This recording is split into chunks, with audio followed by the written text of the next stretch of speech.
caters to. And then we now also do with another place on Sunday. So 2 days a week we are All able to give out. And it feeds about 100 to 200 families every week. Wow. From the Garden State, New Jersey, from one mom to another, it's time for Mom's Talk. Here's Avani. Welcome, Supermoms, to yet another episode of Mom's Talk. Today's Supermom guest is joining us from New Jersey, welcoming Garima Bansil. Welcome to the show, Garima. It's lovely to see you. Thank you so much. It's lovely to see you, and I'm so honored. Thank you. All right, Garima, first of all, I wanted to know what brought you to New Jersey? Oh, my husband, his job. So, I just followed him. We were based in Delhi, and then he got transferred to Tokyo, Japan. So we followed him there. We were there for almost 5 years. Then he got transferred to New Jersey. So we've been in New Jersey ever since. So wow. just followed him. So Japan se hote hue aap US aaye hain. Japan se hote hue US aaye hain. How was that experience living in Japan? That actually was awesome. It was a tough country at that time because this is like more than 20 years ago. तो थोड़ा सा language का problem था, थोड़ा सा छोटे छोटे घर होते हैं, बच्चे छोटे थे, they were going in international school, उनको लेके जाना आना, all of those, it was crazy. But that country taught me, the kids, all of us a lot. It's just, I think I have never seen a culture in a country like that. So I think it was very good. बच्चों के लिए formative years में वो discipline, हमेशा लोगों की help करने का जो एक उन लोगों का वो होता ना, and they follow rules and regulations to the T. That was very good for their formative years. So we actually had a tough time settling in here because we were just ready to वापस जाते हैं. यहाँ पे सब, there's just no order and stuff like that. But yeah, then you get used to every place. That's lovely. That's lovely. So, Garima, I was really, really curious to know what all activities are you involved in, since so many New Jersey moms have nominated your name. Oh my God, thank you. They are darlings. That's all I can say. I am not the kind of person that you will see in parties, in groups, in any place. I'm very shy of crowds of too many people. I get get along very well when there are smaller number of people. Mostly it's been cakes that has kind of gotten me, because I got into cake decorating, and then I always keep in touch. जब मैं कोई cake का order भी लेती हूँ, तो I get in touch with people. It's like lifelong friendships from there. You've been doing some extraordinary work for the society. If you could please tell us a little bit about how you're involved in helping the society. We are very close to a town called New Brunswick, which has a lot of undocumented immigrants living there. And we've seen poverty and helplessness pretty close at hand. So when the pandemic hit, and the first 1 or 2 weeks were just everybody's scared, everything is closed down. So we started going to all the local grocery stores and asking, what can they do? And luckily for us, we found 1 or 2 which were ready to help us, giving us breads and things which are almost expiring. And being that was a crazy time of the pandemic, they would just dump those into those big cans, like garbage boxes kind of a thing. And we would take our van, we would take lots of bags and stuff things, and then bring them to a local church, which was just catering to these people. And every Sunday and Saturday we would do this. All right. And then and then that we have been doing nonstop without any, now it's become really organized, because they give us everything in boxes, and It's awesome. We now cater to 2 churches and one person who locally caters to, and then we now also do with another place on Sunday. So 2 days a week we are able to give up, and it feeds about 100 to 200 families every week. So that's wonderful. So when you started this, Garima, did you have any questions in your mind? You know, because कई बार होता है हम कुछ चीजें करना चाहते हैं, but there are so many things that come into our mind. How to do it? Which is the right platform? What will be the consequences? Good, bad? Will we be able to continue doing this? So what kind of a state were you and your husband were in when you actually started doing this? See, frankly speaking, that was the time when everybody was very, very scared. We were sitting at home. We knew, my work is cakes, so there were no cakes at that time. There were no parties going on. He was, in any case, working from home. So at that time, it was, let's do this. Let's see how it goes. You can't always plan for everything. But for me, it's always been that one is you have to be consistent. You can't do something where you say, oh, let me go and make sandwiches for, and then I've done my part. Like, let me go and donate these many cans and I've done my part. That's not how community. You should kind of figure out how much can I handle, So a lot of people now ask us, oh, let's, join this organization. And we know we can't do that. Both of us know we are not very, we call ourselves a little antisocial elements. We are not very social. We are doing, this thing has been going very well. You just have to consistently be on it. And we are also not trying to expand a lot because they give us all the supplies on Saturday morning. And if we decide to take on a lot more, then there might be times when we cannot keep up with our commitment. And that is not good for people who are dependent on this. So we're just consistently doing things, and then we'll take one step at a time. It's been almost a year and a half of doing this part. What you said right there, Garima, that is a very important point and a step that people need to incorporate if they want to keep doing something consistently, is that you need to realize how much can you have on your plate. And it's lovely that you and your husband, you have each other's support and you're both on the same page on this. So I would be honest with you, it's been, as I said, I've been following my husband everywhere. And very early on in our, I'm actually married to my childhood sweetheart. So very early on. वो भी एक story है, वो भी मैं जानना चाहूंगी, कैसे मिले थे आप? Right from grade 8, we've been kind of, involved. So we are both, shouldn't use the word, but Air Force brats. We were both our dads were in the Air Force. So so we were in the Air Force school. We were in school together, and then of course, posted out to different places, but we always kept in touch. And till the time he finally got on with me, I think I was 21, and it's like, let's do this. Enough of it. So, yeah, but that time being, in India, different castes, different states. So, it was a little bit of the typical Hindi movie fights and all that, but we managed. all settled now. Totally. You mentioned that your dad was in Air Force. Yes. And that is something different, a different kind of exposure you might have. Totally. आपको मिला होगा growing up in that kind of an environment.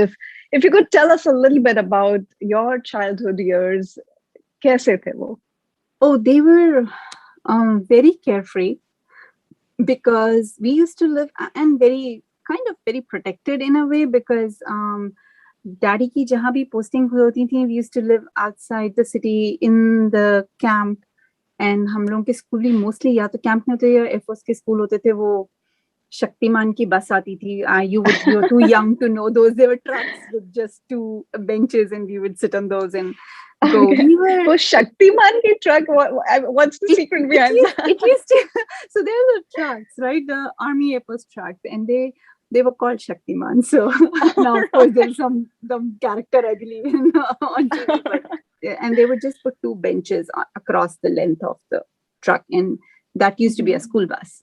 Um, but because we never knew the world outside, हम लोग उसी दुनिया में रहते थे. बड़ा अच्छा सा ओपन सा सिक्योर एटमॉस्फेयर होता था, गार्ड्स होते थे and everything. There was never any restriction कि आप बाहर जा रहे हो, अंदर आ रहे हो, क्या कर रहे हो. तो वी वर एक्चुअली वेरी, हम किसी कहते हैं बहुत प्रोटेक्टेड एनवायरनमेंट में और बहुत care free in a way, but also very patriotic.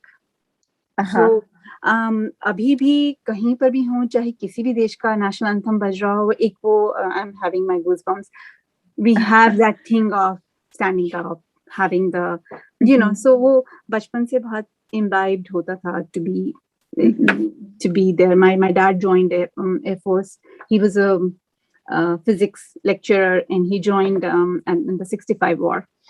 Oh, right. And उसके बाद से I was born in 69, so 72 war. I still have that the blackouts and all remember. But हम लोग में बहुत ज़्यादा, I think much more than और balanced patriotism होता था. इट्स नॉट जो आजकल इंडिया में दिखता है आजकल. I would call it nationalist, not patriotic. एक वो बड़ा होता था क्योंकि I don't know, it was more balanced in those times. तो हम लोग बड़े ही केयरफ्री, अपने ही लोग होते थे, तो बाहर की दुनिया पता नहीं होती थी. हमारे पास में जो घर में हम लोगों का वो फर्नीचर भी एयरफोर्स का होता था, so there was nothing fancy, but we were very happy to be in where we were, because we didn't know any better.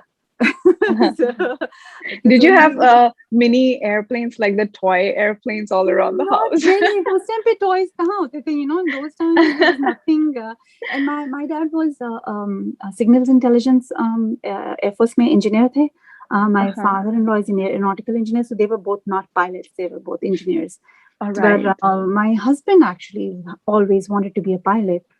So, but because of his height, us time pe fighter pilots nahi ban sakte the.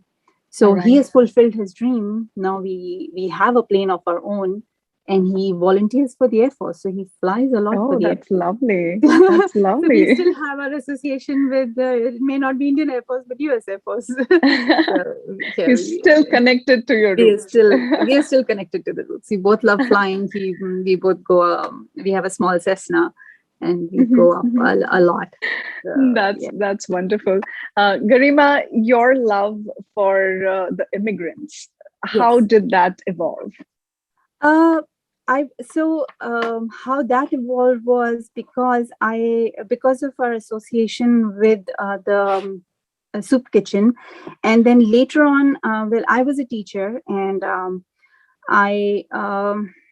about 6 years ago, I got very ill. I have a very rare form of an autoimmune, and I could not continue at school. And I got, I was at home going through treatments and stuff, and it's a tough time. It's depressing and whatnot. So, and I had been baking for a very long time. I'd been, I would do baby showers and bridal showers and all that. And I was a special needs teacher, so I was in, so that field. And anyhow, so the soup kitchen also runs a culinary school. It's one of the oldest state recognized culinary schools in New Jersey. And I thought, you know what, let me join their baking program. It's a 6-month program. And that's when I actually got very close to this community, because it's a second chance school where they get grants to get, they don't ask about their status, their visa status, nothing. Students can join and they get grants from the government to study. Some of them actually have maybe incarcerated, or come from very poor background, or some of them they just have to have passed their GEDs, if they're younger.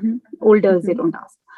And I was the only one in the class who could speak English. So, right. So it was, but there I learned so much about the resilience, about how family oriented and how affectionate and just amazing people they are. And after I graduated from that, because I was already in cake decorating, within a year or two, the school employed me as an adjunct faculty to teach cake decorating and wedding cakes. So I've been doing that for past 4 years, and I just love my students. So my students they're all from either Latino community or immigrants who may or may not be illegal. So that kind of got me very close to, and I have like such nice long-term friendships with both my students and the ones that I studied with. So that kind of got me into understanding. Yeah. And then my favorite project, of course, is, which I started with another. She's also a Latina. She's very involved in the community. And we had been sitting and talking about it 2-3 years ago as a business project. We called it Birthday in a Box. And we had thought, we would organize somebody's birthday, like we would get everything so the parents don't have to worry about it. And like, so that kind of stuff. And it never got off the ground. Everybody was just kind of busy. And then when the pandemic hit, we were talking about it. The kids are now stuck at home. And it was the hardest hit were these kids who came from these families where there was this financial trouble going on. The immigration problem just increased tremendously during the last 1 or 2 years. Some of these kids had not even gone within a 2-3 mile radius of their house for years and years. So now, of course, it was really bad. So we decided that she being in the community, she would get information about the kids. And I kind of asked all my friends to donate money, or some of them would donate like, okay, we'll order pizza for the kid or something like that. And I would make a cake totally customized for the child. And they were smaller cakes because it was a pandemic. They could only celebrate. We would have a backdrop, matching tableware, the balloons. All right. Everything in the box, whatever, like how you celebrate a birthday. Yeah. And then we would That's wonderful idea. Yeah. And then we would pick up a kid, totally like, I can't even tell you stories of some of the kids who really gone through hardships and, and whatever they dreamt of. Oh, they want to go to New York. They've been always dreaming of. So I would make a New York cityscape kind of a cake for them. And lovely. So, their favorite flavors and everything. And we would just drop it at their porch. And I can't even tell you the responses I got. And the love in the community has been awesome. So we've been trying to expand that. I think that's a wonderful, wonderful idea. And the way you've put it all together, I think that is amazing how you're doing this. Yeah, I can imagine the kind of lovely smiles they might be having just receiving that box, Totally. And for me, the best was my birthday is in May, and last year in 2020, they all of these kids just packed into the cars and they came outside my house, and somebody called me, and I come out of the house, and there are all these kids, and they're not allowed to come out because of the pandemic. And one of the kids just put the mask on, runs. They've torn papers from their notebooks to make cards because nobody can go out and buy cards, and balloons and whatever they could get hold of. And they just came to, wish me and thank me. What a wonderful birthday gift. I can't even tell you. That was just the best one. Yeah. And real quick, Garima, your message for the moms. Oh, my message for moms is first, you come first. You as Indian moms, you always say that, and I still follow it, chin up and, march on. But you come first, look after yourself, your children, and then widen your horizon and make sure the first thing that you have to know as moms is children just follow you, whether they're being rebellious, whether they're, answering back or whatever. What you do makes the mark on them. And if you are, doing a good job in terms of, your work ethics, looking after the community, anything, they will imbibe that. And by doing that, you are building a future. So that I feel is very important as moms. Beautifully said. Thank you so much, Garima, once again for coming on the show. And I wish you all the very best for your birthday in the box Oh, thank you so much. And project. thank you so much for even thinking of me to come over. I've seen your shows, all the videos that you put up. Awesome, awesome, inspiring people that you've been interviewing. Thank you so Thank much you. for doing that. Thank you. Hi, this is Avani from Mom's Talk. Help me spread the word and join me on my mission of motivating other moms by sharing the video. Thank you for watching.